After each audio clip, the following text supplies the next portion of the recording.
What's up, everybody? Steven here with Neural DSP. And today, my guest on Inside the Machine is Jeff Dunne. Jeff works as a co-mixer and engineer alongside Drew Fulk, also known as Wizardblood. You'll know his work from bands such as Emmure, Ice Nine Kills, Wage War, Motionless in White, and Chelsea Grin. And now I give you my conversation with Jeff Dunne. Why don't you go ahead and give us a little bit of background on how you got into the audio game? Totally. It probably starts with the Seymour Duncan user group forum. Seymour Duncan pickups is, I think, everyone, it was like a lot of people's first introduction to aftermarket pickups. At least for me, I remember finding out that Tom DeLonge used a Duncan Invader. And of course, me being, I think it was 10, 11, 12 at the time, was really young, and I had like mowed lawns all summer to like also then borrow money from my parents to buy a Squire Affinity. And it was like a single humbucker thing. And I was like, it needs to be more like Tom DeLonge, but I'm a 12-year-old child. I don't know what I'm doing. And I figured out that he was using that pickup. And my dad had an old soldering iron that I had burnt my hand on pretty badly earlier in my childhood. And I was like, I know we can do this. We can solder it together, so we can figure this out. And changed a pickup, but like needed to go on their forum to find wiring diagrams in the process. And from there, I was just like, wow, there's a lot of people who like seem to know a lot about, at the time I thought knew a lot, but like seemed to know a lot about tone. And that became kind of this lifelong pursuit of like, cool, let's get like things sounding really, really sick. And I remember being young and always playing with like the EQ on my Walkman, or like definitely the Rio Diamond MP3 player was a like big thing to just EQ things, be like, these records sound like shit. I'm going to think I know better than the producer and change them. But yeah, I don't know, some combination of like a deep desire to tinker with things and a pursuit of like sonic excellence, I guess, like trying to make things sound really good. So changed pickups, hung out on that forum for a while, and at some point in time got around to recording stuff. So my older brother makes rap beats for syndication. So shows like Keeping Up with the Kardashians and the various Real Housewives, they all need like really transition music, that kind of stuff. So that's what he does. And he got into that through like beat making for his friends growing up. And he was always into hip hop, and I was always started pop punk and then got into metal. And I remember he had on our family computer Cool Edit Pro installed. And I think precursor to Adobe Audition or something like that. And really rudimentary recording software, but just the fact that you could put something in and hear it back, but then also alter it, layer on it, all that kind of stuff. I'd always been interested in like solo musicians, like Andy McKee, and there's a sick bassist named Victor Wooten, and they always would play like cool loop pedal stuff. And I was thinking like, oh, okay, I get like layering sounds makes a totally different world of music. It becomes more open from layering sounds. And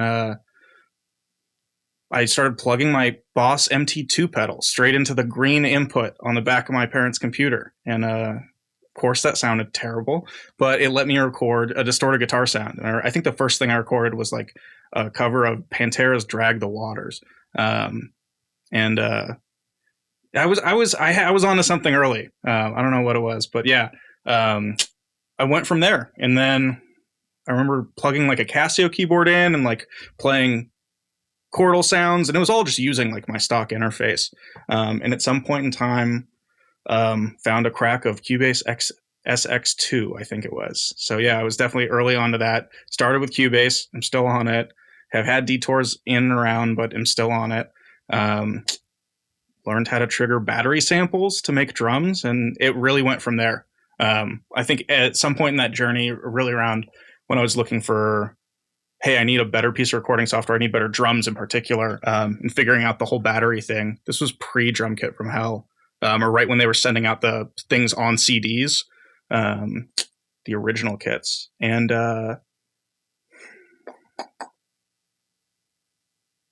yeah, the Andy Sneap forum is really like, I found that. It's a fucking crazy resource. And it was just reading, I think, the back of, definitely reading the liner notes on a Killswitch Engage record. I'm definitely of the crowd where Alive or Just Breathing changed my life. And that record sounded insane. So like, who did this thing? You start seeing his name pop up in places and sign up on his forum and find out that there's like a whole crowd of people, including him, sharing information. which is like now in hindsight, no surprise to anyone now, considering how many people out and about that I'm sure you've interviewed have like came from that forum too. It's a pretty long laundry list of people who came from this new forums. Yeah, it was really finding that, and I don't think any other forum really for recording, like maybe Gear Sluts a little bit when I started getting a little bit more into like the stuff that a lot of the Sneap forum was around program drums, admittedly, and like what you could do with drum samples and stuff. And so Gear Sluts was always like where like the real engineers, like the old school engineers would hang out, kind of had that perception. And definitely have like a lot of time spent reading through old threads on that, trying to figure out what people are doing and piecing it together. But yeah, those resources really changed the game for it, for me in particular. And I met the people who gave me like a launch pad for a career and like gave me my first paid jobs on those forums. And yeah, still keep up with a lot of them on a constant basis. So did you end up actually starting out mostly doing a lot of like remote work for all these people on the forums, or did you actually get into the studio to work with them personally? I have a bunch of like branches that come off from the Steam forum that all end up leading to where I am now. But one of them was getting involved. First, edited some drums for Ryan Harvey, which everyone will remember from S-Prez 8. Ryan, that impulse. Ryan, I think, gave me my first like paid editing drum gig, and it was some hardcore band. There's something in the water or not water or whatever they have in Oklahoma, I guess the corn, that like produced some really angry sounding kids in his time, and started doing some edits for him. And then Dave Otero needed edits, and Dave Otero popped out of the forum out of nowhere and was like, "Hey, check out these Cephalic Carnage mixes." And I was like, "Duh, we have to respect you now." And he had, I think through Ryan, heard that I was doing edits, gave me a tryout on a record, and then I wound up doing this wild technical death metal record for him for like number 2. And after that, he used me for a couple other records, one of the Cephalic ones, an Elysian record, and from there led to working with Joey Sturgis. I was his remote editor for drums for 4 or 5 years, starting in like 2007. Somewhere thereabouts. I think the first record I did was of Mice and Meds, The Flood. So around that timeline. Yeah. And I did that for a while. Did that through middle of college. And then you start to get like a new branch through the Andy Sneap forum. Met Andrew Glover from Winds of Plague. He played bass for them for a while. And they were coming through tour through the town that I was through San Luis Obispo, where I went to college. And they played one of the venues there, I think Slow Brew. Got to talking to him, and after a while ended up guitar teching for Winds of Plague on a summer on a tour. And then we tried to start a studio in his house in Rancho Cucamonga for a bit, and then found that didn't really work out. And then the last thread that I'm currently writing, great band called Daylight Dies from North Carolina. They're on Candlelight, or they were. I don't know if they're currently signed anymore. That was like my first introduction to Jens Bogren's mixing, and I just love the guitar tone they got on that record, and their bassist posted on the Sneap forum. So I just hit him up and was like, "Hey, how did you get these tones?" And he responded, and he had great detailed like pictures and stuff that he was sending back and forth, and we just started a friendship there that's lasted since. But Egan's their drummer Jesse, he started a tech company that was like existed before, like while I was still doing audio stuff, but I found in 2014, was kind of in a place in audio where I wasn't sure I wanted to do it for a full-time gig. There's a lot about like making a career out of something you love can sometimes taint aspects about being able to appreciate it. And I was in a place where I was not able to make those two things work at the time, and kind of put it down and was moved back home, and was talking to Egan at one point, and he mentioned, he's like, "Hey, Jesse just started a software company. Like, you have an interest in general political things. You should apply there." And so I did, and I've been working there now for the last like 5.5 years. I talk to Jesse every day in meetings. We haven't worked on music together in 6 years, but we do that constantly. And starting that job, moving to LA is what put me into a spot where another guy I met on the Andy Sneap forum, Kyle Odell, introduced me to Drew Fulk. Kyle had worked with Drew previously in North Carolina at Think Sound. And when Drew moved out, he posted, I think on Secret Production Forum or something, was like, hey, I'm setting up traps in a new room in LA. Like, does anyone want to come hang traps? And I was just like, yeah, like where, I know like we have Kyle as a mutual friend. Seems cool. Where is your studio? It's like, it's in East Hollywood. And at the time I was living in Silver Lake. So it was literally a mile and a half down Sunset from me. So that was a real easy thing to come over, hang out, and really quickly started doing like night sessions and helping out with some like miscellaneous tracking work, printing stems at the end, like a lot of like, intern type work. And then over time started engineering stuff. And now we're like effectively split mix partners where when a band comes in, he'll work with them on songwriting and getting the vocals down and perfect and track those. I'll track more or less all of the instruments. If we do drums, we'll usually rent out a room. Do real drums, that is. We always have drums on the record. Yeah, it works out really well. We like take turns doing automation until either one of us is blue in the face, and that's it. But yeah, so like to answer, super long-winded way to answer your question, like it's led me to working with people remotely, in person, in context totally outside of audio. Yeah, it's been like a real, I don't know, not backbone, but like, a really consistent thing to fall back on. Some lifelong friendships, like a real feeling of camaraderie having come out of there. It was really interesting in like some of like the research leading up to the podcast, where the names that you mentioned from the Sneap forum, like Joey Sturgis had a lot of really great things to say about you. And like the things that I read generally set you up as like this like jack of all trades, guy you can depend on. So how do you position yourself as that person? Is it just about the networking? Is it about, who going out to shows? Like what are your thoughts about like positioning yourself in that way? It's funny you mentioned networking and shows, because I'm terrible and dislike both. Like I love shows, but my type of, this is my show thing, is I'll figure out, cool, someone's playing Glass House. Glass House is the best venue in the fucking world. Everyone go play there. So shows happening at Glass House. I will peruse. I have found a way to search through hashtags and location tags to find a set list that someone will post inevitably for every single show to the set times. And then I'll figure out when the band I want to see is going on, and I will show up 15 minutes before. I will watch their set. I will go to Homage Brewing next door, have a beer, and then go home and go to bed by 9:30 usually. I'm kind of an old man in that regard. But being in LA is really great for that kind of thing. There are like always bands coming through. A lot of the friends I have, like I mentioned, are not local. They're like in touring bands, or they're like other producers. So it's great to have that come through, see them that way. I don't know that I do any kind of real networking other than word of mouth, though. It's like a lot of the time it was a bigger deal early on to be in there in the room, because like a lot of the connections I have now are like friends of the bands that were tracking with us that like happened to stop by, or had just been like in the room or something, and we meet later, or they have a band of their own, that kind of thing. A lot of it's been putting myself in a place where I can kind of pick and choose what I actually want to work on, and make sure that the records I'm working on are going to like help out. Like, would I be stoked to share this on social media, or is this like a check out this weak band move that said yes to my fuck off rate?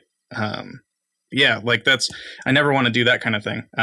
So I have definitely relied on the fact that, I had a full-time job I still have like a separate thing that I keep up, but like having that really let me build up the consistent client base needed to, so that I can stay on the word of mouth stuff, that I don't have to do a ton of like, I don't message bands on Facebook. I think I have like one note on my Instagram profile. Yeah, I could be better at that. Maybe I'll need to get better at that at some point, but, yeah, a lot of it's just like, if you do really good work and you're not super precious about it, I've always said that like, I'm not super precious about having my names on records. There's a ton of, there's records on my wall that my name is not on. And I'm fine with that, because at the end of the day, like, I mean, if I'm pretty good with SEO, so if you Google it, you'll still see my name attached to it. But like, I know that the consistency across the board will still connect back, and that it's kind of at this point, I think I have kind of a signature sound, or at least the like energy I'm going for, with something kind of big and bright, and describing it in words makes it sound like everyone else's mixes these days. But, you know, there's something there, I think, that people latch onto, and it's been cool. Yeah, the thing I've been trying to do for a long time gets really sick tones. Now, like, reading that in comments on stuff is really cool to see. Right. That's awesome. That's awesome. So you mentioned that you actually have a job outside of audio, which is fascinating, because I know so many people who would just be like, I could do audio full time and then just immediately jump into it. So why the other job? And then how do you balance those two together? The other job is like, there's a certain aspect of it of like, I'm in my late 20s. I am at, in some degree, like the earning potential peak of my life as far as that. And I lucked into, for better or for worse, a position that was like in a good field as far as job prospects, job security. It is in a place that I really like, is mentally stimulating. We work in the political sphere, software for political campaigns, nonprofits, advocacy groups. I got a degree in political science. I am super interested in the goings on of the world. I'm a political junkie. I play like fantasy Congress instead of fantasy football. But a lot of it is just keeping multiple parts of my brain stimulated. Is that that's awesome to have, but I can't only do that. I tried to only do that, and I went fucking crazy. I had to figure out a way to like keep music up. And I'm not the type who ever likes to be in a band, because I like to think that I have a little bit of like musical ADD, in the sense that I can't do one genre or like one sound super consistently enough that like you would need to be in a band. And so if I can be a fifth Beatle for a ton of other bands, or like even just from afar, polish up your tracks, make it sound the best it can, sometimes better than you thought it could, like that's awesome. I'm super happy to do that. And that lets me kind of scratch two types of different itches that don't really, there's some overlap. There's a lot of project management aspect. There's a lot of like handling client skills that have helped me in, that I've learned in product management, that has helped me in the audio side. Likewise, the audio side, the whole notion of working with a producer, label, bands to facilitate a tight professional product on a deadline, that's no different from a lot of other types of gigs, as far as the actual processes behind it and the things that you kind of learn to move those along. And you're, at the end of the day, you're working with other people, and human communication is the hardest part of anything that we're ever going to do. So it's good to keep those going in multiple places. I really, really luck out that I have a very, very understanding fiance who is just the fucking best in that regard. I try to carve out as much time as I can in the evenings, but there's definitely like, I wake up a little bit before her and we'll work in the morning on audio, put it down at some point, do the software gig. And then when that's done, and sometimes after she's gone to bed, do a little bit more audio. The weekends are always audio. When I'm going to Drew's, I'm doing night sessions, doing weekends. Keep pretty busy. Right, because you actually, you live outside of LA, but you come into LA to work with Drew. Yeah. Right. Yeah. And that's been a more recent change where it was for my fiance. She got a sick job out here a while back, and I live in Redlands. It's like an hour outside of LA, so it's not too bad to get in. And the company I still work for is headquartered in LA, so it's easy to go in, get excuses to go in to LA a lot. But the long distance thing just sucked. It got to a point where I'm getting a lot of like external mixing stuff. So the balance of work with Drew and external stuff is starting to be a little bit more heavy on external stuff. The stuff we're doing with Drew is like, I'm useful for maybe like 2 weeks out of the 6 that a band is there.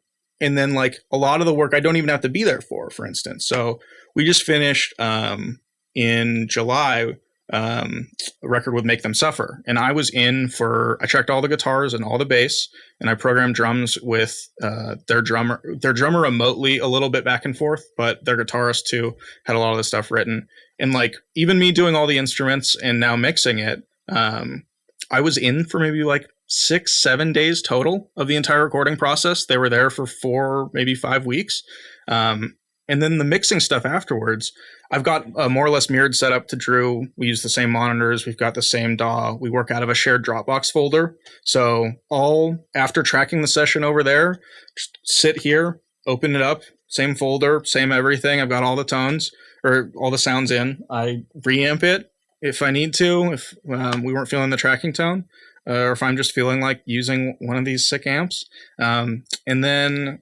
yeah, it's like a process where so much of the work doesn't need to be done in person that I was able to split myself off from living in LA. And I love living in LA. It was great, but I don't know. It's a city that wears you down a little bit. I think all cities wear people down a bit, and I'm a little bit more of a slow-paced curmudgeon. So it was nice to get out to like a suburby style of life.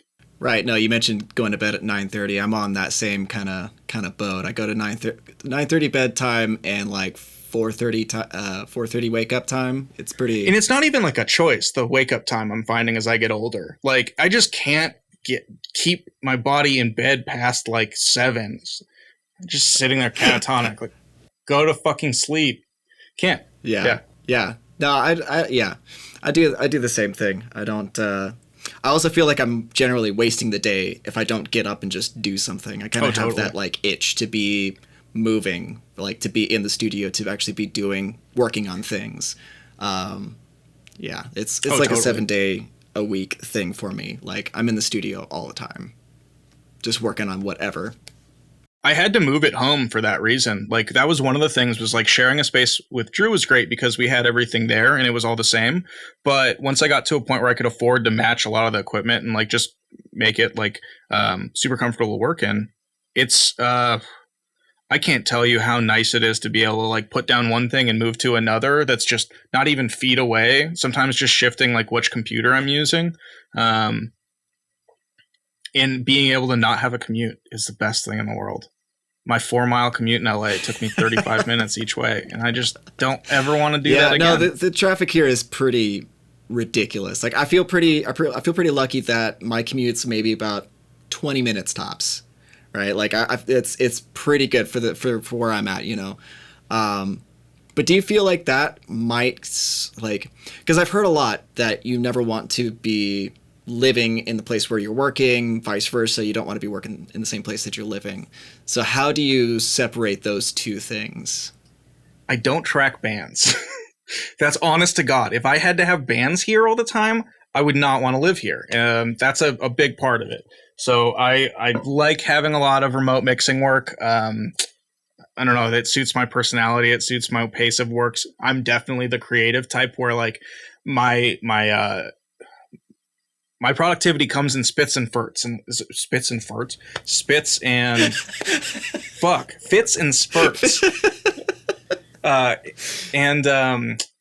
And as a result, like, I don't know necessarily when I'm going to be feeling super productive on the thing. And it's super nice to be able to like, I'm not feeling like I'm not going to judge this sound wise today. I'll go through and put markers on everything or do cleanup work or do some editing and then come back to like the actual mix work another time.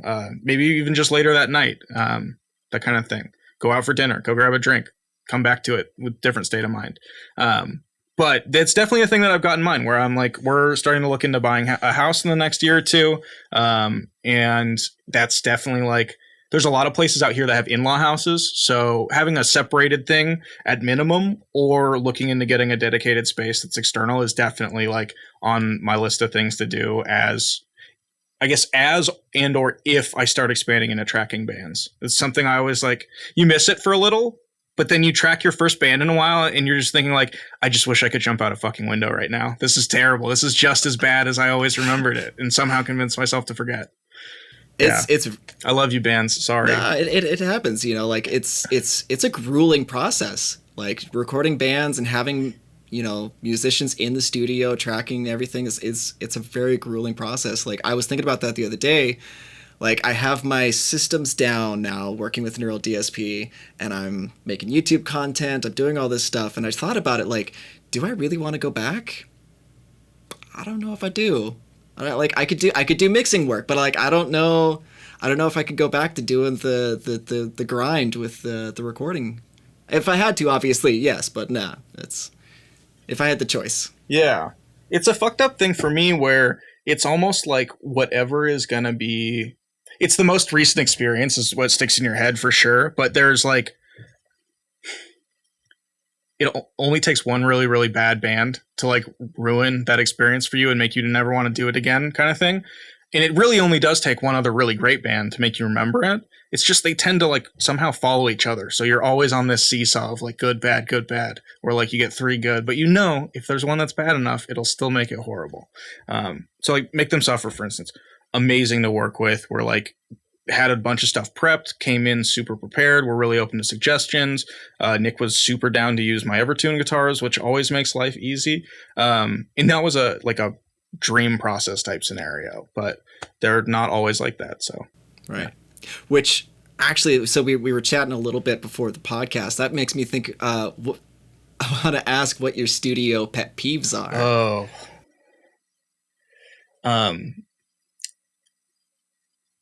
Extra people in general. This is super common for engineers, but just when like people who don't need to be there show up, like, here's my friend, he's going to take pictures. Like, I don't know. At some level, that's okay because like they got to have their studio guy, but sometimes it's just like them bringing friends, and that's always weird. I have pet peeves around parking. People are just inconsiderate parkers, so like I don't know, fans screw that up sometimes too. Maybe they're not used to driving their small cars; they're used to hauling vans, and they didn't remember how to park and give space the right way. No, but really annoying stuff I would say is like that dude who's noodling the whole time when his input track is armed and you're like trying to judge a take and you're clearly like listening again and you don't want to tell him to shut the fuck up, but you have to at some point. So I need to listen to this as if that wasn't the whole reason we're all here. Yeah, that one sucks a lot. There are ways around it, like making sure that your tuner mutes it. Just be like, tune, shut up, tune. If you've got an Evertune, you don't get that excuse, so I run into that a lot. Trying to think.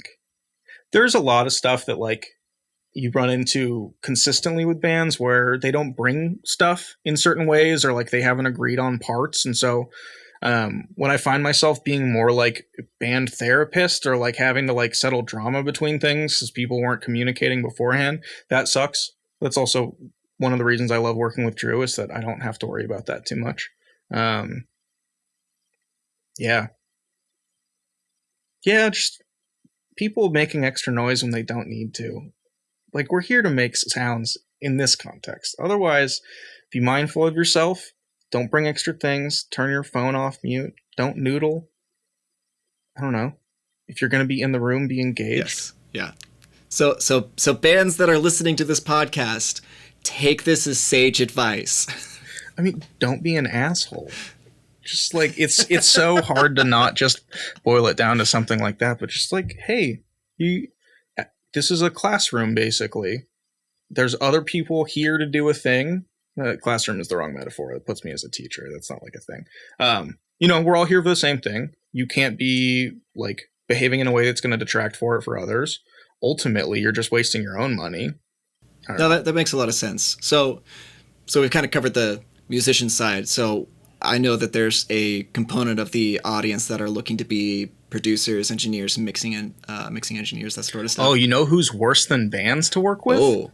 Other engineers sometimes. Is that where you're going? Give it to me. Come on. I want to hear it. I've just received a lot of bad tracks before. Sorry, Logic fans, but anytime I see BIP at the end of a file, my butthole puckers because I'm like, this is going to be poorly edited and it's going to have clicks and pops between all of it. They've gotten better on that to some degree, but I have personal pet peeves. Like I hate receiving, unless it's like overhead left and right where they're going to be slightly different sources. I loathe uninterleaved files. Like if you've got a synth track, send it to me as a stereo file. I don't want to piece it together after the fact. I know a lot of Pro Tools dudes love that, but like I'm going to check your if you send me a Pro Tools session, first thing I'm doing is checking interleaved and then Command Shift 3 or whatever that thing that I know, like 3 commands in Pro Tools, and one of them is to get the fuck out of it. That's a pet peeve. There's this thing that happens where I think people don't realize the alphabetical sorting, or they're not thinking about it, where if you do guitar DI 1L, guitar DI 2L, guitar, etc., all of your guitar DI tracks are grouped, and then all of your amp tracks are grouped, but none of the like performances are grouped. So what you should do instead is like name it something that's unique up until the point it needs to separate. So like guitar 1L DI, guitar 1R DI, and then it'll show up as guitar 1L, guitar 1R, guitar 1L DI, guitar 1R DI, and then it's grouped. It's nice.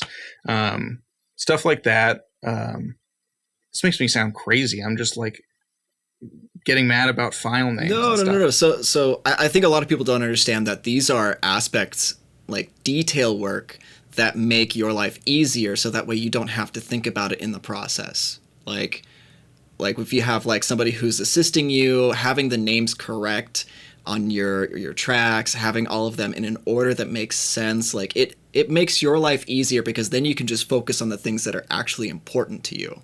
Exactly. If I have to go searching for which of these vocal tracks labeled dupe 1, dupe 2, dupe 3 is like the actual top line of the song.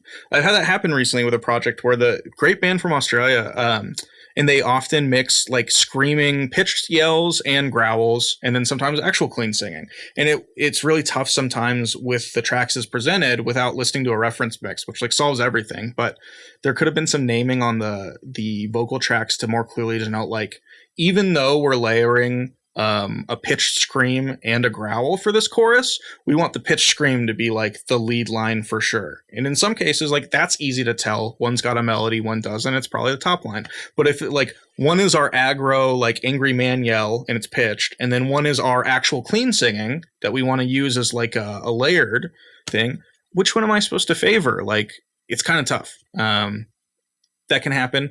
And then there's always the problem of like, we're always recording tracks that have like, I call them AB versions or 0.1, 0.2 versions, but of like vocal line 1 is going to have some syllables that overlap. So you need 2 lanes for your main recording line, but like name those in a way that the files are next to each other, or it was like obvious that those 2 are linked.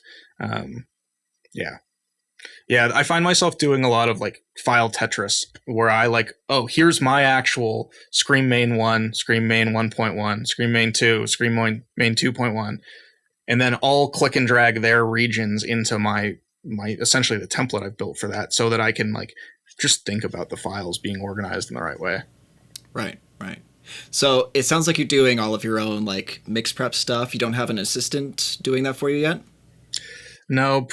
No, it's the situation where like that's what I do for Drew, and I don't trust anyone as much as me. So yeah, if there are dudes who are killer at Cubase, hit me up. I'm definitely looking for folks who can help set things up to some degree. I have a couple like repeat processes that I do for almost every record, as far as setting certain markers certain way, and then using those to generate automation points. And it'd be cool to have some of that stuff done, but there's almost something zen to me about like getting I do the album in a session move whenever I can. And so like getting a full session, getting the first song in, populating where things should go, and then dragging the others in and just like seeing it all line up. It's nice. I don't know. There's something like a little bit zen about that. It's probably not the most useful like work I could be doing for the amount of time it takes, but I don't know. It's not terrible. It's also pretty good quality control. You find out things that you wouldn't otherwise when you're in that deep. On that same project, I found out like, hey, someone screwed up their like beat detective settings when they merged the overheads here, and every time the snare is hit, it moves left and right in your overhead track. And it was like, I probably wouldn't have found that if someone else set up my mix unless they would find it. And that means I got to find someone I trust to find all those like small details, which is, it's just been tough. Especially, I guess, like as much as I love Cubase, finding other people who work on it and like learned on it is I haven't been looking for a while, but like, I feel like Logic is coming up in popularity. Pro Tools is still a standard, as much as I hate that DAW. I know the feeling. I actually started on a cracked version of Cubase 5, and then went to Cubase 9 and 9.5. But I got an opportunity to work with a guy out of LA, another URM Academy guy, and he's like, well, I work in Pro Tools. And I'm like, cool. I too now work in Pro Tools. All right. So No, it's we get sent a lot of spec. I hate spec mixes, but we do some spec mixes, and a lot of times I'll get it in Pro Tools format, and I just wish like OMF type exports were good enough to actually transfer between DAWs. They're not. Usually it's good enough that I can pull it out and get it, but like recently we had one come in where it was like, oh, this Pro Tools session is really thoroughly mixed already. It's going to be really hard to migrate out of it. And it ended up being one we didn't get. So go figure. Yeah. Not that I like want to dedicate my life to doing spec mixes, so I'm not going to like instantly bone up on Pro Tools just to do killer spec mixes to get denied by someone in favor of the band's friend who was hidden in on it and, you know, got to do 3 extra revisions that you didn't. Spec mixes are bad. You shouldn't do them. So actually, I was going to start exploring that too, because that came up in conversation in the URM Private Producer Club and among me and a couple of my friends. Sam Puro was talking about it recently. Yeah. He posted in that, and like it got kind of heated in the comment section because like there's definitely, you know, there's a lot of different angles, and it depends on if it's a spec mix for like a competitive sort or whether you're just using it to land the client that's already kind of in your pocket already. Like, so I'm curious what your general circumstances look like when you're doing a spec mix and why you just hate them so much. Generally, I find it's like an exercise in nepotism. The ones we've been in, I don't think we won a spec mix. There was one that we did win, and I gotta be honest, you know why we probably won? Really good friends with the label head. Like, whether that like led to any appreciable difference in the mixes, I think we did have the best sonic mix, but in that instance, but I don't like the fact that we got to hear other people's mixes is like tells you something's broken in the process. There's always someone in the thing that's closer to someone else who is friends with the manager of the band, who is going to get the other people's things before they submit theirs and can judge how they submit theirs based off yours. And in some cases give revisions. And even with all of that, they're not always going to pick the best mix if they know who did them, because a big name is going to cloud up a lot. Or it's going to give you like feelings of nostalgia. We did a spec mix 2 months ago where the track came out. Someone else ended up mixing it, but the guy, it was between us and another guy at the end. And that guy had done their previous like earlier records. So like there's a huge nostalgia thing attached for that. And the mix that they put out wasn't the one that we had heard. So like we all had been doing revisions in the time frame. It's just, I never feel like it's a way to get a bunch of people to do free work essentially. And I don't know, I would rather people find someone you like that you trust to do the thing, take a chance with them, make a piece of art. If it doesn't turn out, if that's the only record your band makes, well, sorry, that sucks, but like, go do another one. Go find a new band. Go make a new record. Like, it doesn't have to be an optimize everything all the time. Like, oh, let's get 10 big mixers to do a thing and decide the best one. Like, the best person is probably not always like, is half the time the best person for the job is the guy who's available to do it. And so like, I don't know. Yeah, spec mixes are interesting. I think you get a lot of people defending them, especially if it's like they're avenues for big work. You hear about like Ken Andrews got a couple records. I think that Paramore record in particular was off a spec mix, and we've done cool records. We've done at least 2 or 3 that like off spec mixes that have turned out cool. But my preferred way of working is always to have someone come to me and say like, "Hey, I like what you do. I want to put like some trust into your process, and let's build a thing together." And not like, "Hey, let's window shop for like the best, the best model based on our RFP," right? Which was the stems we sent. Yeah, I don't know. Mm-hmm. I can see why people like them. I know why they exist. I don't think in an ideal world, or if people were really like honest with themselves, that they would be a thing they want to have around. But you pick the battles you can. Right. No, that makes a lot of sense. So going back to producers, like I was kind of wondering, like, so what are some of the things, like we went over a pretty extensive list of like, do not do this thing for engineers and bands especially, but what are some things that you find have helped you out in your career? You know, the to-do list. You try to have just open eyes as far as like, if you're in person especially, try to be hyper aware of what's happening to the point where like you're the one catching the mistake in the like, oh, that channel's not on, or like that light's not the right way. That guy looks uncomfortable. Like there's something not right about this part. There's a careful balance between like speaking at a turn, especially in that scenario. There's a lot of like sit down, shut up vibes around interns, so to speak. But there's a certain aspect of like, if you can be a safety net, that's largely a lot of times like what you're there for. So being on the lookout for places where you can kind of plug holes, be helpful, and not make a big deal out of it, and just like make it a become invaluable through those little processes. Is definitely a part of it. Being open to learning new things or trying things in a different way. Like I know I came into a lot of the stuff working with Drew with particular notions of like how a mix should be set up.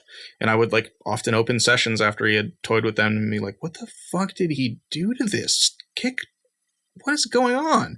And then I'm like, actually, it sounds awesome. I'm taking that trick from now on. Like that happens a lot. So just being open-minded with it. And then knowing where like, hey, actually, that's really bad practice because that's out of phase, for instance. You know, knowing where you can apply tasteful breaking of rules versus like doing the things by the book. And then being willing to like, there's always a certain aspect of like being willing to do a little bit extra. And I know I just rallied against working for free in the term of spec mixes, but like, hey, sometimes you're going to have to print extra stems, or like, hey, you're the guy they're going to hit up later for like when they need this instrumental thing, or even going beyond and trying to anticipate things that they may need or want in the future. Yeah. Like I now label all my sessions in a way from the get-go that I can print stems without thinking about it. I didn't do that until I had to sit like after hours on a couple records, like, rename it, all inconsistent. These are capitals. Here's where the hyphen goes. Okay, now I'm ready to print them. Yeah, so you kind of hone those in over time. And then like finding the way the other person likes to work and how they like to receive it, and like just getting into their groove goes a long way to just like, they're not trying to work around you or like have a new process because you're in the mix. They're trying to do their thing and have you enhance it. So sometimes that means bringing new things to the table. A lot of time that means adapting something you've been doing to work with the flow they've got. They like to tune vocals a certain way. They like to use a certain like thing for their recording process. They're probably going to want to keep doing that, and they're bigger than you and are more successful than you. So you're going to have to do that a little bit. Yeah. Being friendly, willing to take on stuff. And then I think coming to terms with yourself that everything will always need to happen on a more snap notice than you want it to. That's one thing that I've learned about this gig is that there's a lot of like, had someone hit me up yesterday who was like, hey, we need stems for this thing. And I luckily had already printed them and sent them to their label, so they could have gotten them there. But I was like, cool, I sent them over. And then today I saw them post a promo video using the piece of the stems that he needed. So it was like, a lot of times people are doing things super last minute, and it's not a thing that you can get mad about or get frustrated about or like even try to complain about, because it's not going to stop. It's just, there's a certain aspect about band creative schedules that are going to shift either way by 2-3 weeks, be it early or late, mostly late. Same thing with budgets. They're going to be like usually lower than you want them to be and paid later than they should be. But the work is going to need to be done like on time, ahead of time, often yesterday. And developing strategies to be able to meet those deadlines, I think, is really important. Be it the way you work with your gear, or the way you have your computer set up, or where you live, how close proximity. I can get on things super quick because it's like it's in my house. There's a Dropbox server that's just like holding all our shit, and I can get to it if I need to. But if it used to be like I had to drive into Drew's, and so if I had to make time extra for that, that was more of a pain in the ass. Yeah, because that's another benefit of the remote thing. Yeah, because that's like 2-hour drive commitment right there, just to go in and come out. Even back when I was in Silver Lake, just like planning my life around like, oh, I got to go in and print mixes for 3 hours. Like, now I can do this and go like make dinner, watch TV, like do whatever, do laundry. I need to do laundry actually. Yeah.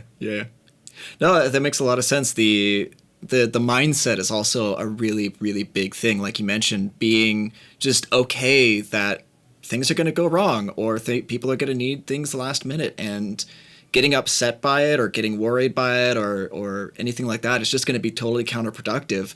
And also it's going to put you, like, people can sense those sorts of things, right? Like, especially if you're in person and you get agitated because people are asking things of you, they know that you're getting agitated. And that now puts you in that position of being that guy that nobody likes to work with just because you got pissed or because people are asking things of you. I definitely have I have bad knee-jerk reactions to things in general. So that's like definitely a thing that I've had to work on.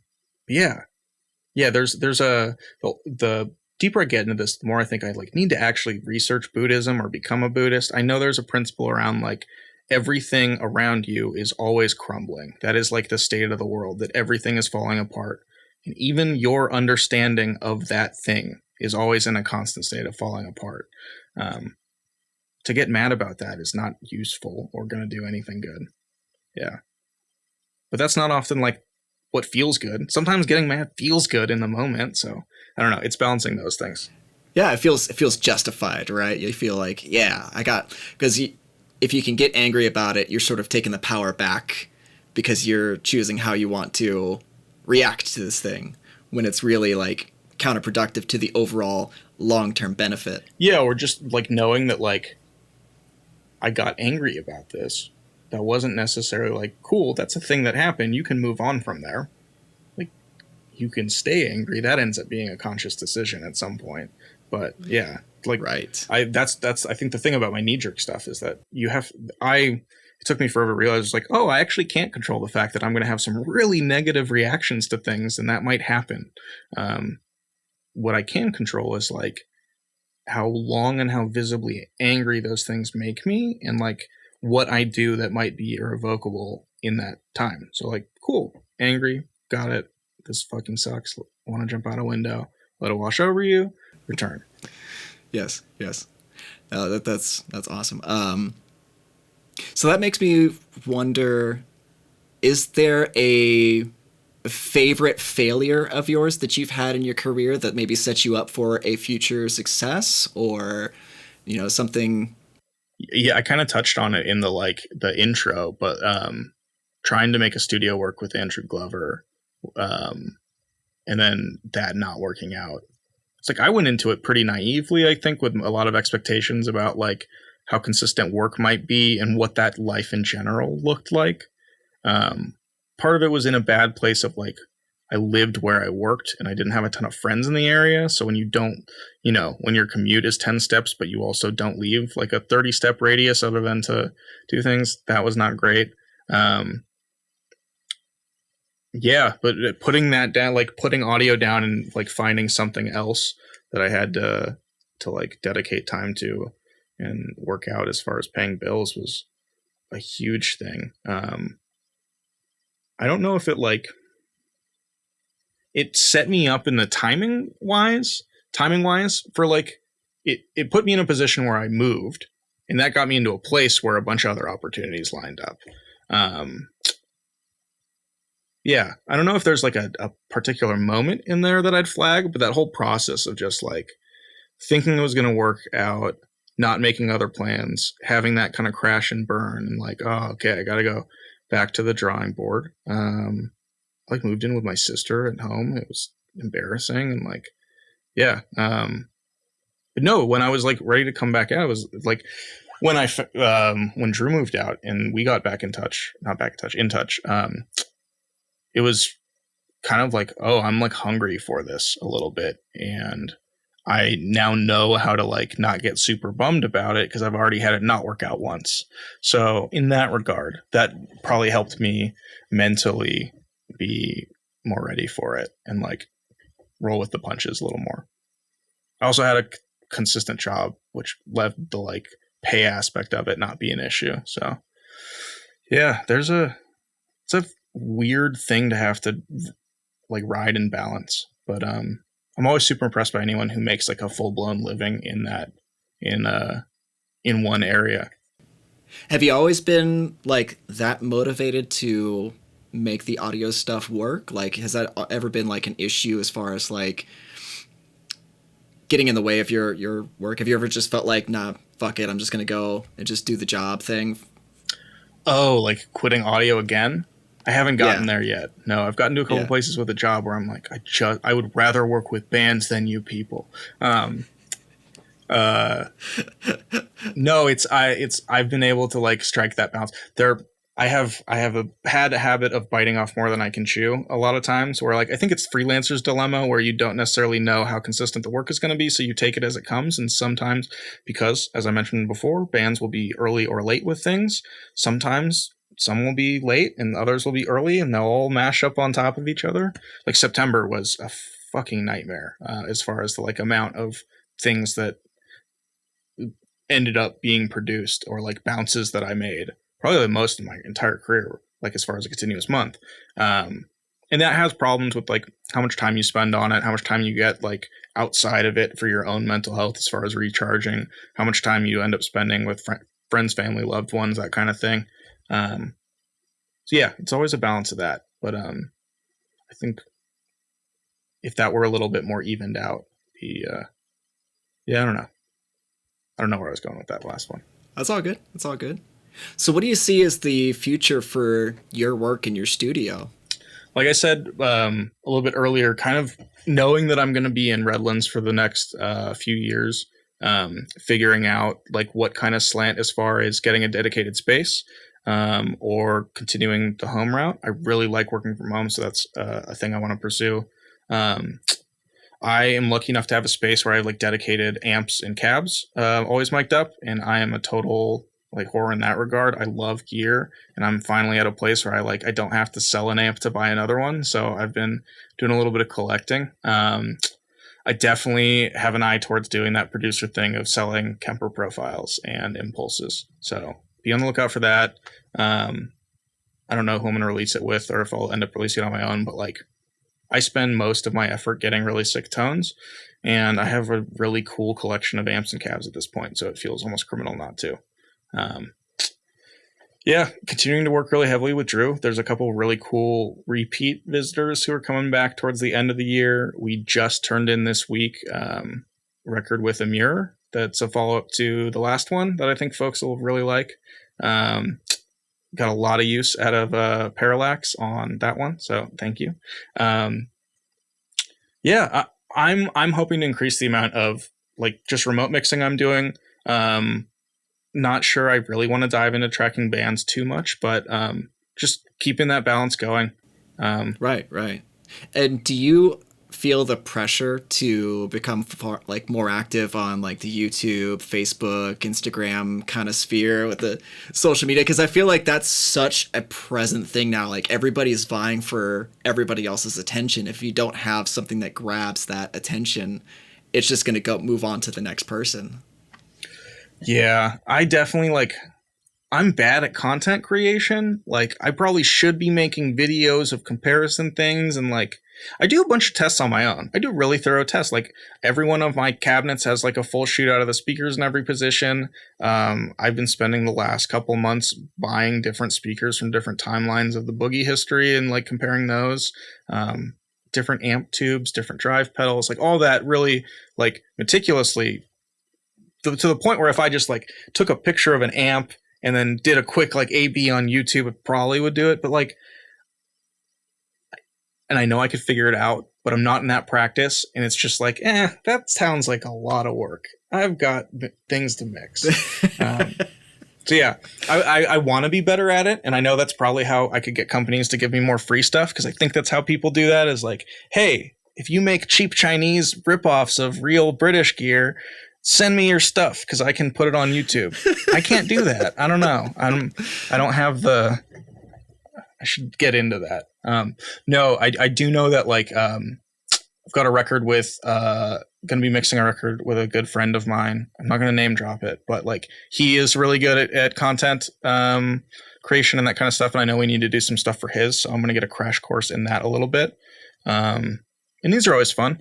Yeah, I don't know. I'll probably need to start leaning into that. I have an issue where, like, I think 2 years ago, I was like, oh, I need to put together my Instagram top 9 for the end of the year. I was like, I didn't have 9 posts this year. So, yeah. Oh yeah. No, so Dave Otero is a good example of somebody he's so really good at it. He's so good.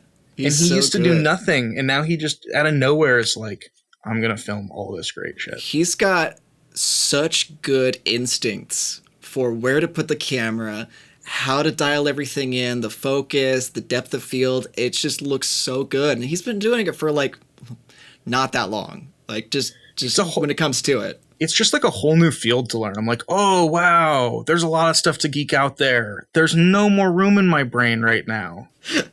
Yeah.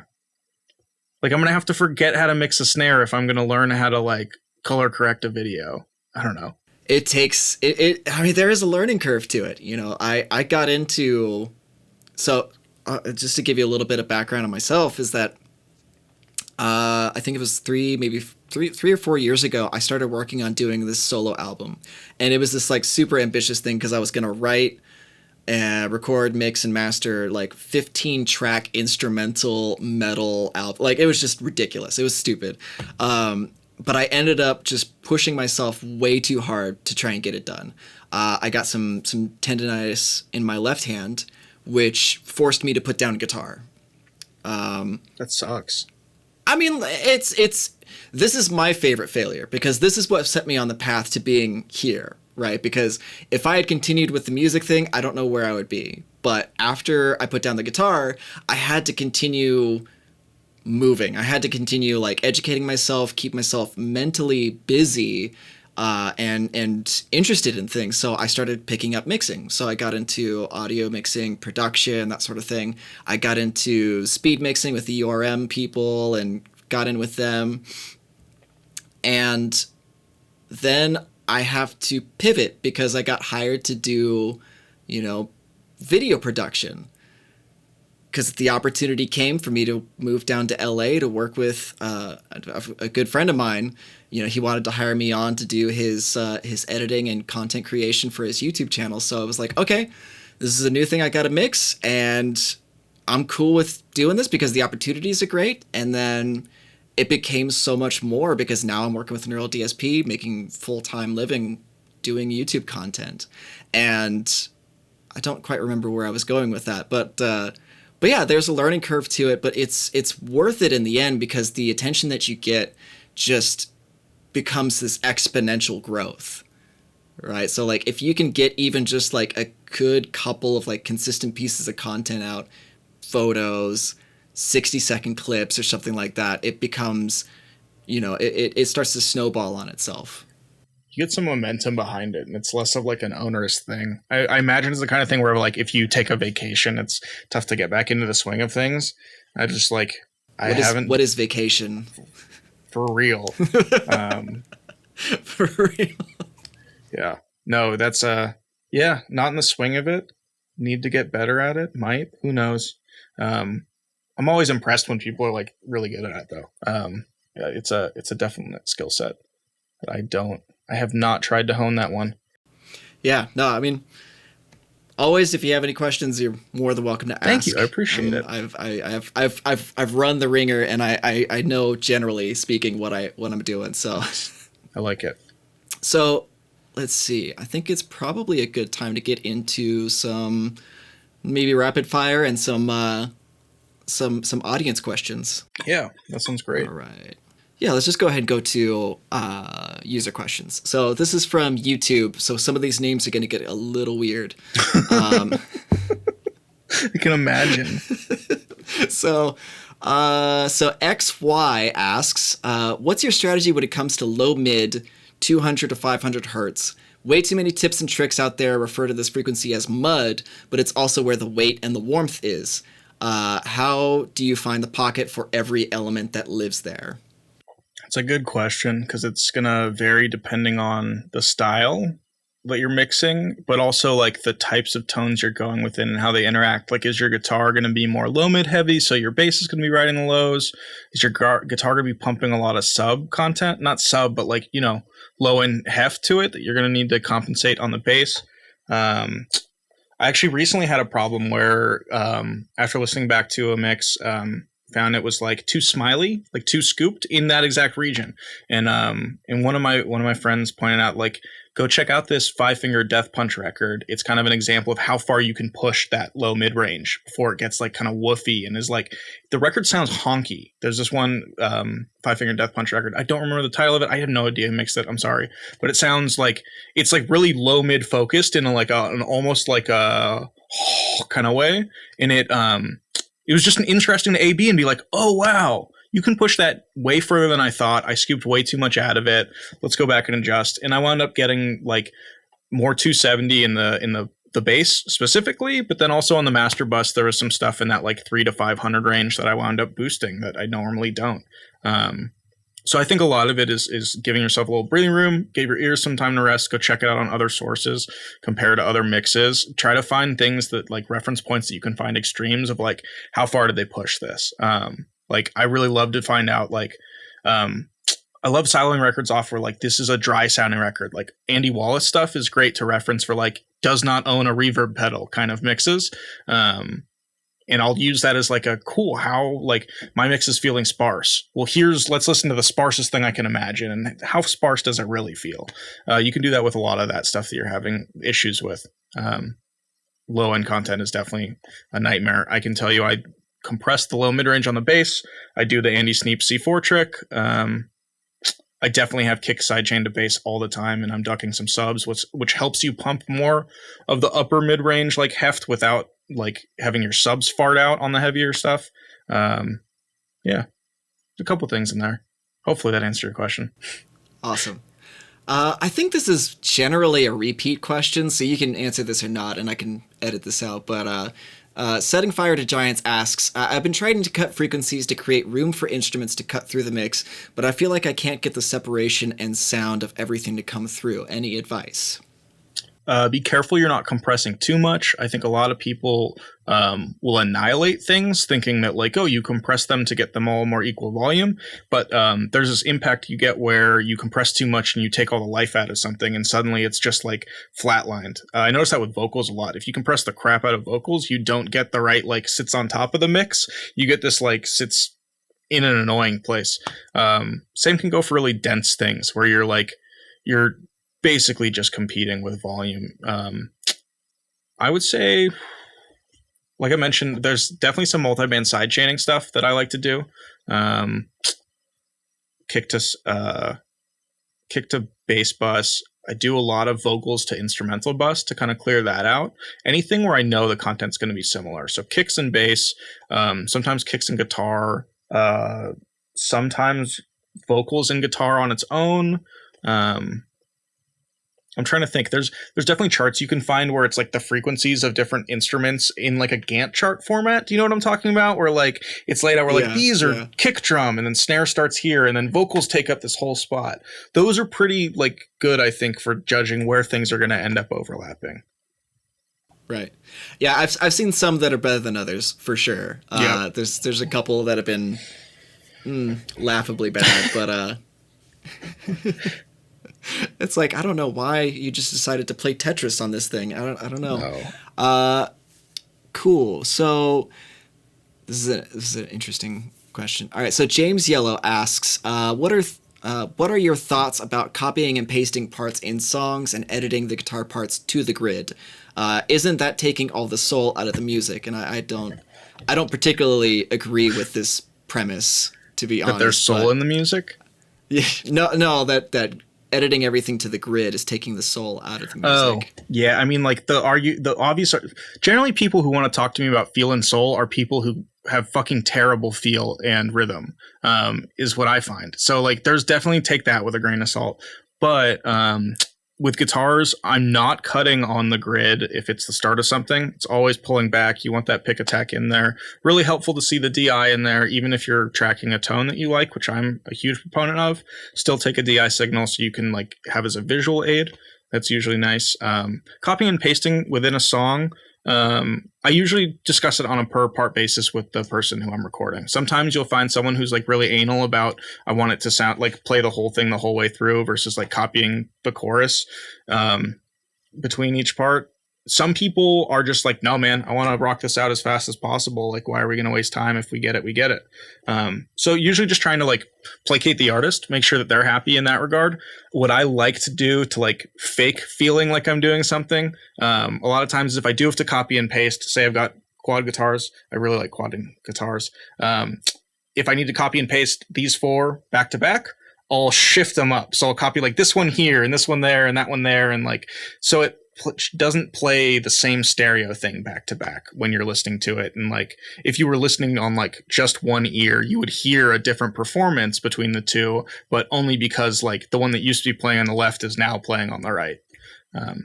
I don't know that it actually makes a difference in the end. I've never A/B'd it, but it makes me feel better. And like, I'm not cheating as much. Got it. So it's a per project basis, and most of the time we're copying and pasting stuff. Like, let's be real. We're not going to record the chorus 4 different times if it's not played differently 4 different times. But because I'm making the guy quad track and usually there's 2 repetitions of a riff, we've got like a fair bit of unique performances to play with. Right. No, that makes a lot of sense, because at the end of the day, like, how much is your time worth, and how, like, what sort of return on investment are you getting by recording 4 different choruses and editing all 4 different choruses the same? Like, it's, you know, there has to be a balance between those things, between authenticity and, you know, efficiency. Exactly. Yeah. Cool. Josh Reynolds asks, what are your top 3 tips for editing guitars? Find a strip silence or silence detection setting that you can get really good at hitting. I have a hotkey setup where Cubase has a, what is it called? Let me find it in the menu right here.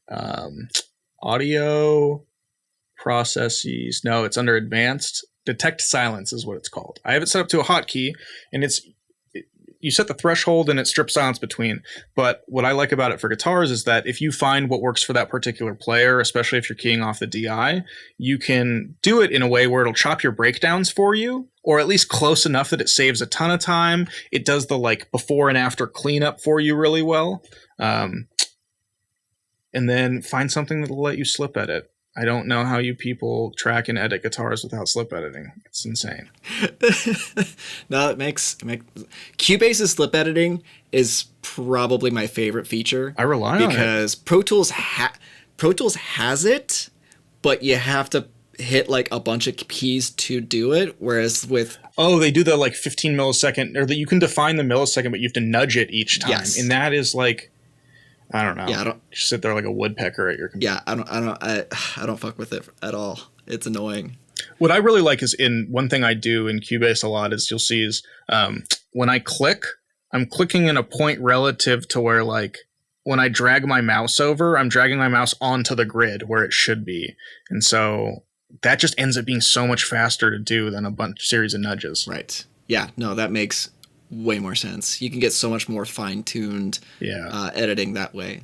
I will say on guitars, like, I don't edit guitars if I track them. When I'm done tracking them, they are done. I do not get up from my chair until I can consolidate the whole song into one region if I need to.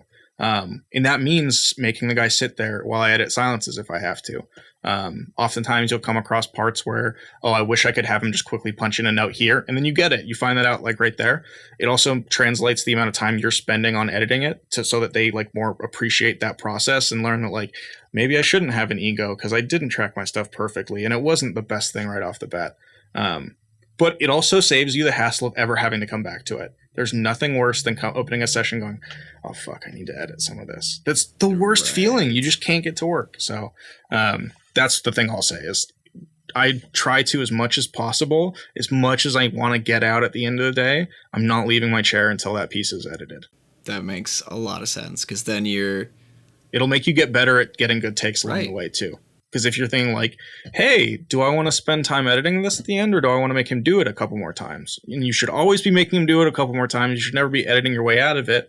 But that's a good way to like keep yourself checked on that. Right, right. Do you find that that's problematic when you end up receiving stems to mix? Do you get a lot of like sloppy tracks or anything like that from people? Yeah, a lot of it is like I can't even give. I feel bad because people always want like, hey, give me feedback on what I could improve next time. And a lot of it is like, you need to pay way more attention when you're tracking guitars. And I don't know how to, like, you can't do that while editing.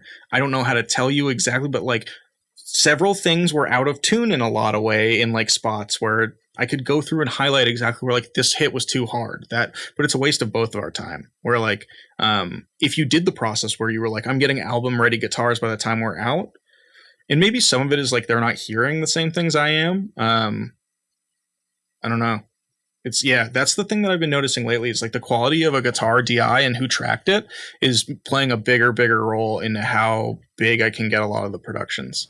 That makes a lot of sense because with the advent of like the home studio technology, like you got more and more guitar players who are just like, I'll just track it at home and then just send it off. And that becomes really problematic. One of the scariest things I hear is like, cool, we tracked drums with this guy, but then we tracked DIs with our Axe effects. Oh, Jesus. Like, you don't even have an interface? It just tells it, like, I'm sure it's a fine interface, but if you don't even have a dedicated interface, you probably don't have, like, the rigor necessary to track album-ready guitar DIs. Right. Right. It's unfortunate. But yeah, it's the thing I run into a lot is that guitars or bass, a lot of times people are not good with bass. I'm the type of guy who I melodyne every bass track I get for the most part. I'm going to lock that in. But yeah, sometimes stuff gets sent over real bad in that regard. And I think it's exacerbated by the fact that a lot of it's programmed drums. Here's programmed drums. Sometimes here's programmed bass. Here's vocals and here's guitars. And like, cool. So the only thing like, your programmed drums are going to be to a certain standard. Like, they're not going to be unique, but they're going to be to a certain standard sonically. And if your guitars don't match that, it's going to be glaringly obvious. So that's where it becomes bigger. Right. No, that makes perfect sense. It's like oddly taking the shortcut in programming drums means you have to get way better at tracking guitar. Right. That makes a lot of sense. That makes too much sense. Awesome. Okay, so next questions are from Facebook. We got John Mossiel. He asks, he says, Jeff, why are barefoot monitors amazing and anything else not? John's a good guy. He's a great guy. John also works on a pair of MM45s. I don't know. Like, I think there's a lot of hype around a lot of new monitors lately. Monitors, I think, are the type of thing where you find something you like for a brand and you like it and you buy in largely for life. I've found like people who are into Genelecs love Genelecs. People who love NS10s love NS10s. There's some people who like love that super bright Atom tweeter sound. And I don't know, for whatever reason, I really like the Barefoots for the fact that they sound a little bit hypey. Like they do the client pleasing thing where in the room, they're super beefy. I've tricked people into thinking I have a sub on numerous occasions. They move a lot of air, but they translate beautifully. So like NS10s, I know they translate really well, but I hate listening on them. Like I hate working on them because they just don't sound cool to me. And like, maybe that's like broken millennial ears have to always be satisfied by tones while they're tracking or something. But like, I want to be moved by it. And the Barefoots give the effect of like really providing a lot of, just weight, moving a lot of air, being really hypey in that regard, but also being crazy transparent and translating really well. I can't say that without giving a huge shout out to SonarWorks, Lee at SonarWorks. Thank you again. Totally changed my workflow as far as like being able to confidently send stuff out without needing to check on multiple sources. And I don't even listen to music without SonarWorks anymore. If I'm in this room and listening to music, it's SonarWorks. And it sounds wrong without it now. Agreed. I like the first time that I used SonarWorks on a mix, it was just eye-opening. It felt like somebody took like wool off of my ears. It was just astounding how bad everything sounded. Because I'm still on my like JBL LSR 308, so it's like, you know, they're consumer grade monitors, and I'm looking to upgrade at some point. But like they've done pretty well. I've learned a lot on them. But yeah, no, it's just like it's consumer grade, so it's not going to be as good as like the Barefoots or the NS10, like, you know, so it's not going to be as good. But yeah, the SonarWorks just like opened everything up, and I hardly ever turn it off now. Hardly ever. No, my only pet peeve is how I sometimes forget to turn it off when I'm bouncing stuff, and then I don't realize until I hear two versions of SonarWorks on it, and I'm like, oh, that's scooped. Who put a BBE Sonic Maximizer on my mix? And then I realize I did. I had a funny thing. I mixed a single for Make Them Suffer before they came in and did the record, and when I sent the first version back out to the guys, I accidentally included SonarWorks on it. And then I realized the morning after, I was like, shit, sorry.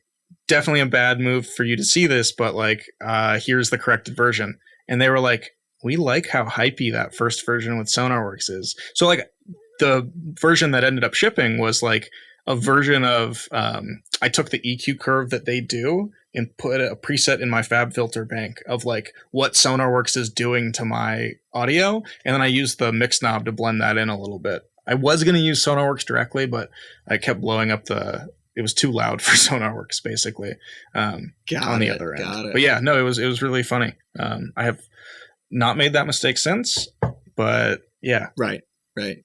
So this was, I didn't know if this question was a troll or not, but I'll throw it in there just in case. But another Facebook question, George Lever asks, ask him how many times he has clapped in an empty room and said, yeah, drums would sound great in here. A fucking million. Are you joking? Like, are you an engineer? Every time I've walked into any A-frame structures, like, yeah, drums would sound great in here. Walking to friends' houses, can I record drums in your foyer? Like, no. I love George. George is one of my oldest and best friends in audio, and he's a very, very talented dude. No, we were just talking about this recently. You can tell if a good is room just by talking in it. You absolutely can. You don't need to clap your hands. Awesome. But that is I think that's like anyone who's ever recorded drums has thought about that. There's just something that it opens in your brain where you're like, tall ceilings, room mics, cool. Yes, absolutely. All right. So Will Catanach Will Catanach says, are drums on the Crystal Lake albums programmed? They are. They're programmed. Gaku, their current touring drummer, is inhuman. Go check out his YouTube videos. That dude blows me away. He somehow plays them better than the program stuff. But the drums on the records have been programmed. Basically, it's the Tune Track Made of Metal pack, that Colin Richardson one. We dialed it in early on that Apollo single that we did, and have really, really liked kind of the signature, like, the snare's a little thinner than I think we would go for on some mixes, but it's got this kind of like cutting, futuristic effect. That band is fucking incredible. God damn it, they are amazing. Yeah. No, those are programmed. Awesome. Will has another question. I think we actually covered this in the podcast, actually. So he asks, do you make your own Kemper profiles? If so, what are some of your amps of choice? Yes. So I think a lot of people with Kempers have found this. I don't like profiles that aren't mine. Like, I've gone through whatever packs that you can buy and that friends have made, and they always sound wrong to me. And I think part of it's an ego thing. Like, I didn't set it up, and I always think I can do better because I like to think I can do great tones. But every record I make, I profile. There's a bunch of dudes touring on the profiles that they used on the records. So that's really handy to be able to have. One benefit of having the Kemper is that Drew and I each have a Kemper, and I'll often make a bunch of tones for a specific record before we start, or like once we've gotten some DIs, I'll take them back and do some tests and just make tones.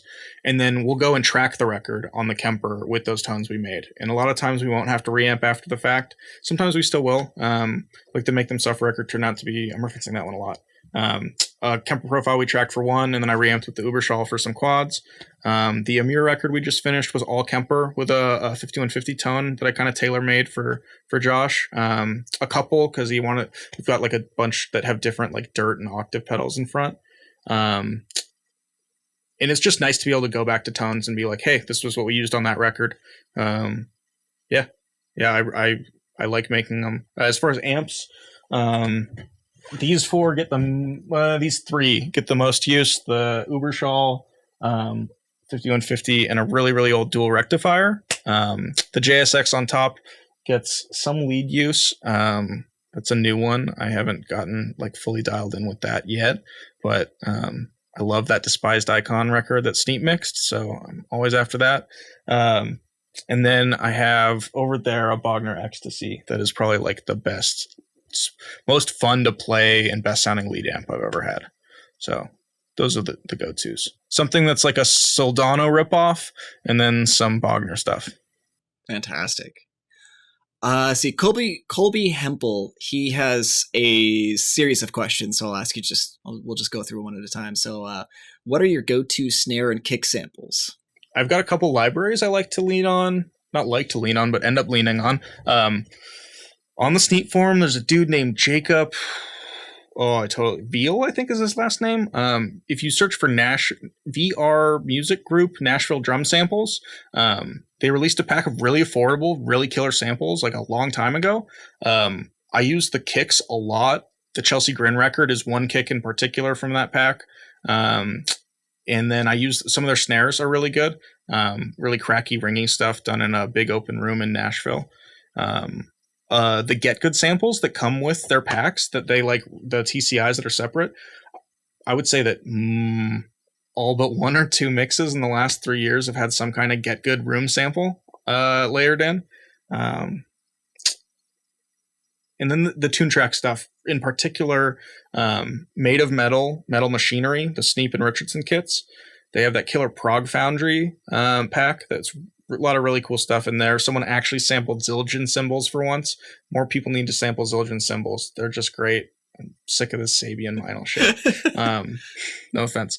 And then Joe Barisi did a pack called Evil Drums a long, long time ago, which is super hard to find. You can get a BFD version still, but the SDX was really tough to find.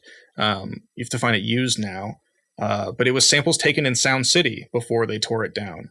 And it is some of the best rock and roll drum samples you can get, I think. Also, tons of great Zildjian A and K customs, so makes me happy. Awesome. So let's see. His next question is, what plugins do you favor on your mix bus? I've had a pretty consistent mix bus for a while now. It's one of those things that I'm like a little bit sensitive on because I feel like I need to change it up, like surely I need to stop using the same mix bus chain so often, but like dial in a couple things, get a few things hitting the right way, tweak per mix. But this one setup I've had for a while works really well, which is multiband compression, followed by a Pultec style EQ, followed by SSL style compression, and then two other compressors to add flavor. Not to add a lot of compression, but something like a Fairchild, something like a Focusrite Red. I'll often use that Slate bus comp thing, all three of them. I really, really like the SSL, not the SSL, the Brainworks has that Townhouse compressor that I think is an SSL bus comp. That thing is sick. Always have a FabFilter EQ for some surgical stuff and some like overall shaping, not doing a ton, and then usually end in some kind of tape saturation. I've really been loving the soft tube tape plugin lately for that.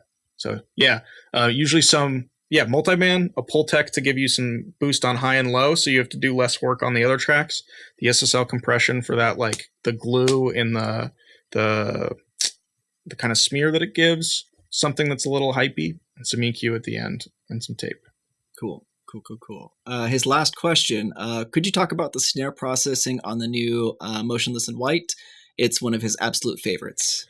I love that record. It turned out really well. I'm really glad we got to mix that one, because we didn't get to mix the last record that we produced and engineered for them, but this time Chris wanted us to do it. And I actually just saw Chris this past weekend at Self-Help Fest in San Bernardino, so new songs sound killer live. His band is awesome. The snare on that one was programmed drums again. That one was a big Franken kit we made of Tune Track products. So the snare you're hearing is made of metal. It's either made of metal or Metal Machinery snare. And then it also has an Evil Drum snare layered in the same sampler. So like out of Superior, we're getting two snare drums. And then on top of that, we've got a snare sample, which is, there's one super ringy one and one of those Nashville samples, I think. And then in a totally different sample set, working with Motionless is great because they have such like a storied sound behind the rest of the records that you can pull from and that Chris often likes to throw back to. So we pulled a sample from one of their first records. I don't remember, blanking on which one it was. It's one of the one or two first records, a really ringy, almost like Suicide Silence style snare. And that is layered in under it. So it's a big Frankenstack of snares, probably like 6 to 8 by the end of it. But the way I do all of my stuff is that I've got snare natural mics, a snare sample, and then a parent snare bus. So those are feeding the snare bus. I'll compress the normal snare with like the real snare metric halo channel strip or like API 2500. Do some EQ on that. Usually have a clipper just to get extra volume on the real snare mic. Often that's to combat like cymbal bleed. But on a programmed one, you're not worrying about it as much. And then on the actual snare bus, doing a little bit more compression, a little bit of EQ. There's probably a reverb on the snare channel itself in addition to the room sample. And then the like whatever rooms were sampled with the kit, the like bass snares that we had from TuneTrack. Yeah, there's a lot going on in that one. Yeah. Awesome, man. This was a lot of fun. So, are there any projects you're working on currently that you want people to know about or things that you're excited about? Where can people find you? Totally. So same things really excited. I really want people to hear the new Emmure. It's ridiculous. And the new Make Them Suffer record, I'm so stoked on the guitar tones for it. It was the first one I really got to work the Uberschall in on. And they were just great to work with. Songs are fucking killer.